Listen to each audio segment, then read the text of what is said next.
Hey guys. So, wow, that was a quite an episode of Once Upon a Time last night. Ugh, I'm like still.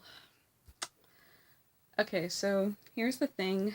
I actually did predict that this was gonna happen, but I didn't think it was gonna happen the way it happened. So, um, let me start with what happens in the other subplots before I get to the main plot of this episode. So, Regina is dealing with the new Robin that she brought back from the Dream Realm. And, like, there's awkwardness, obviously. And she's also a little unsure, especially when Mary Margaret says that she should be careful. Because they don't really know if they brought back Robin or just something that looks like him. There's still this mystery to it. So we're gonna figure that out soon, probably. But during the episode, he's going through the storybook and he actually sees the sheriff of Nottingham, and he gets mad because in the dream realm they were enemies, obviously. So he goes after him, and he doesn't realize that the Storybrooke Robin, like, they're not fighting anymore, let's say it like that. But so he actually goes after him and he tries to kill him, and Regina's able to stop him in time. And Regina tries to show him more of the town, trying to tell him that things are not like they were in the dream realm. And at one point, she tells him that he has a daughter, even though it's not really his daughter. Technically, it's the other Robin's, but see, this is where it gets so complicated. But he's actually strangely willing to listen to all of this, and he doesn't take it too hard. And at one point, he actually kisses Regina, and I'm sure everybody was screaming with delight. But after he pulls away, Regina's face kind of says it all, like something's not the same. And that was kind of sad in a way, because I'm wondering, is she sensing something bad, or is it just simply not the same? And we later learn when she's talking to Mary Margaret that when she kissed him, it was like kissing a copy of Robin, like it wasn't real, almost like there was no feeling to it. So now they're wondering if he's really Robin or if there's something else going on with this guy. They don't really know who he is. And we see that he's stolen this box that Regina earlier pointed out that was very dangerous and not to open it. So I'm not sure if he actually knows what that is, or he just has the thievery thing still going on. I don't know. Anyway,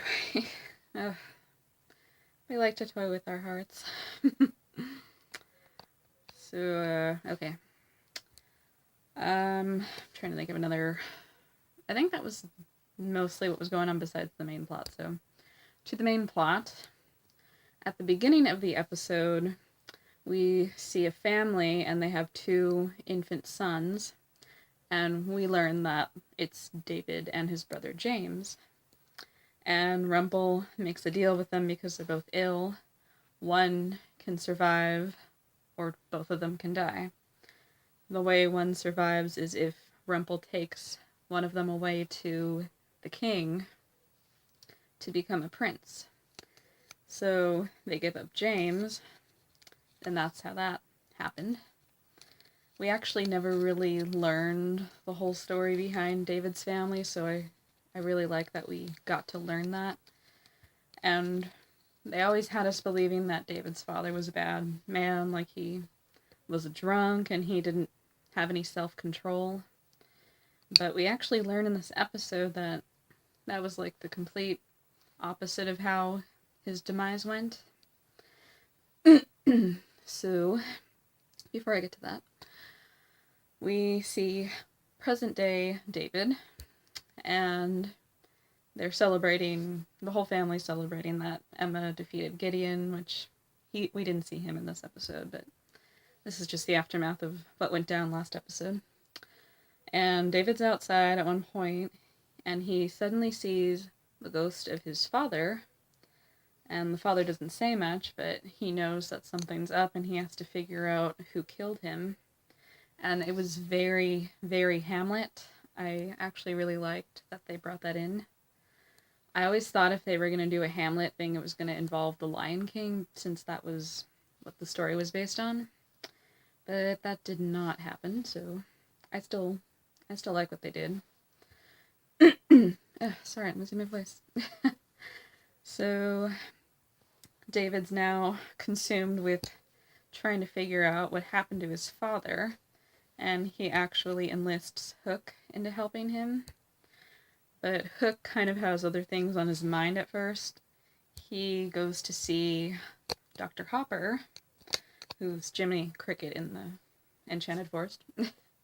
And he reveals to him that he actually wants to propose to Emma.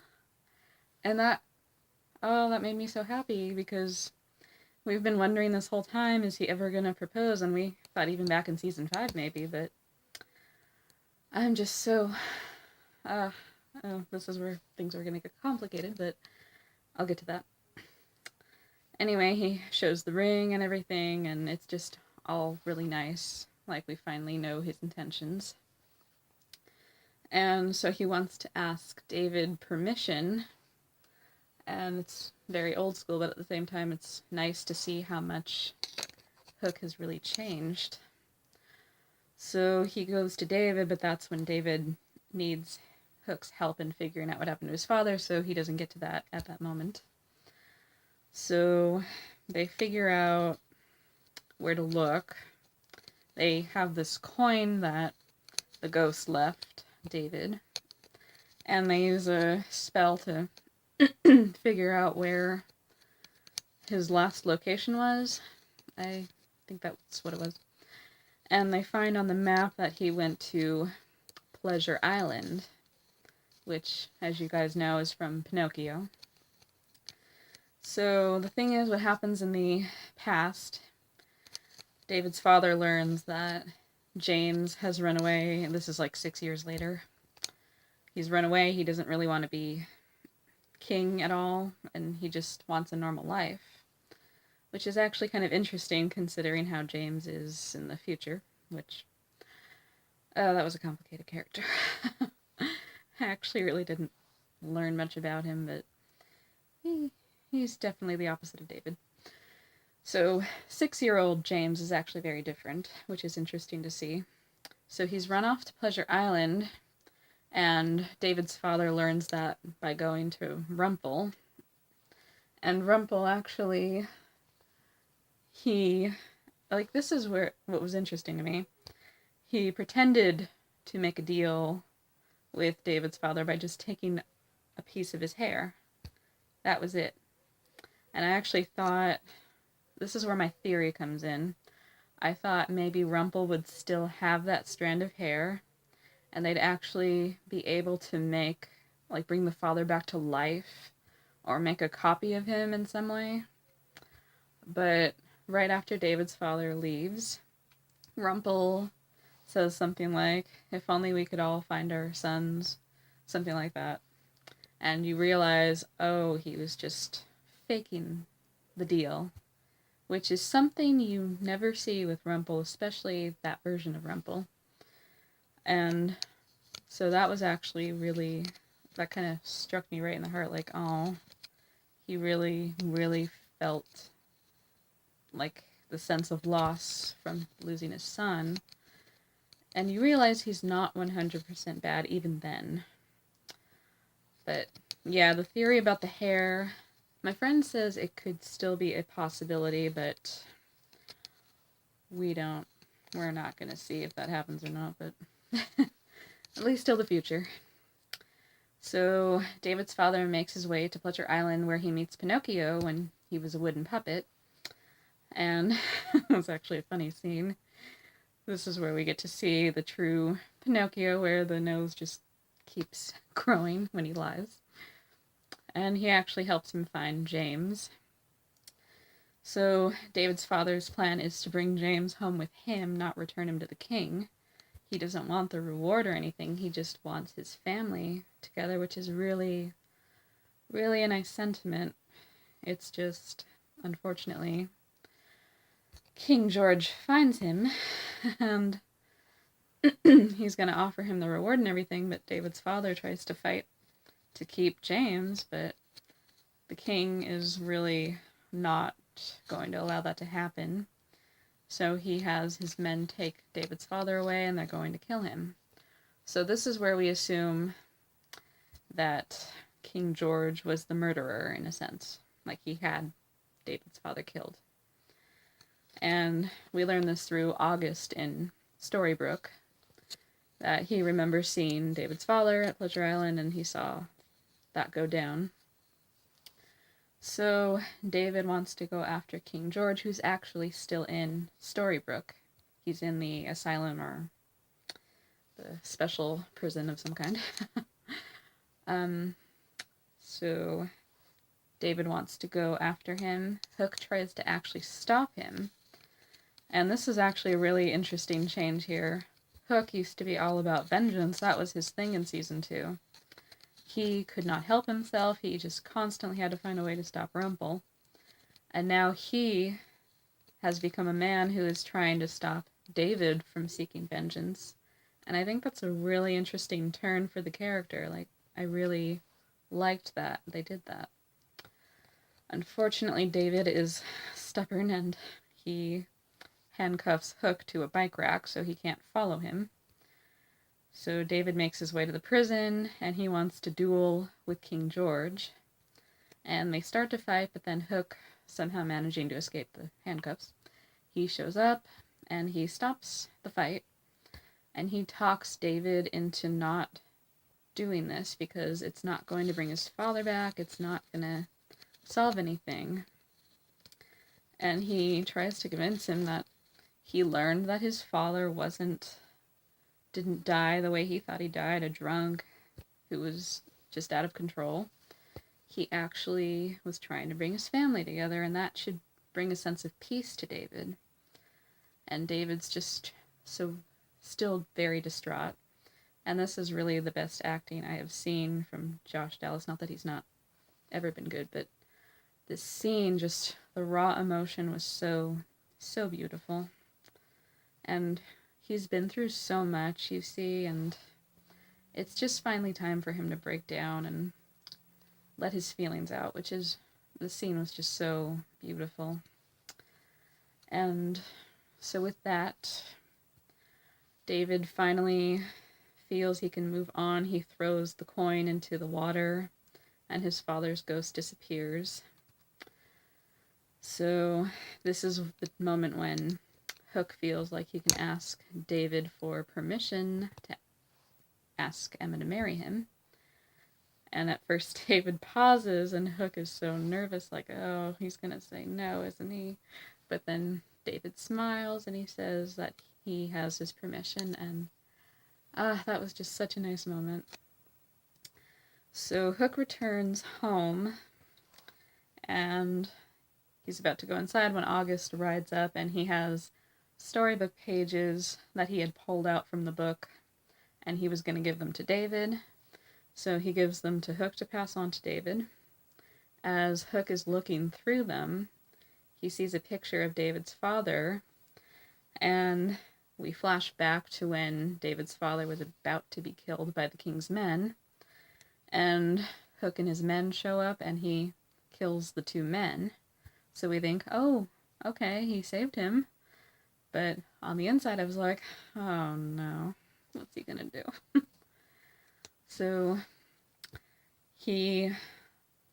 David's father thinks that he's been saved, and then Hook reveals that he's not planning to keep him alive because he saw him kill the king's men.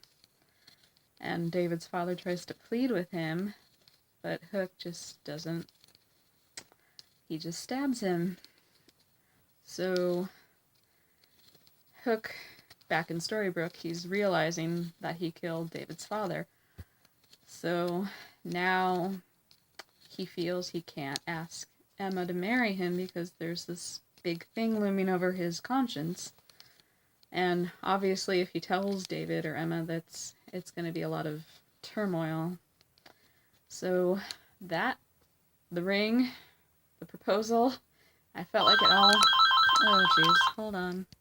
Okay, sorry about that. Had to pause. So, yeah, there's a lot of turmoil that's going to go down if he ever reveals what happened. But just all of that is just out the window now. And that was so sad because he was finally going to propose. And like I said, I had a feeling Hook was going to be the one. I didn't think it was going to be like that, though. He literally killed him in cold blood. He didn't even give the man a chance to fight for his life, and that's what really is hurtful to that.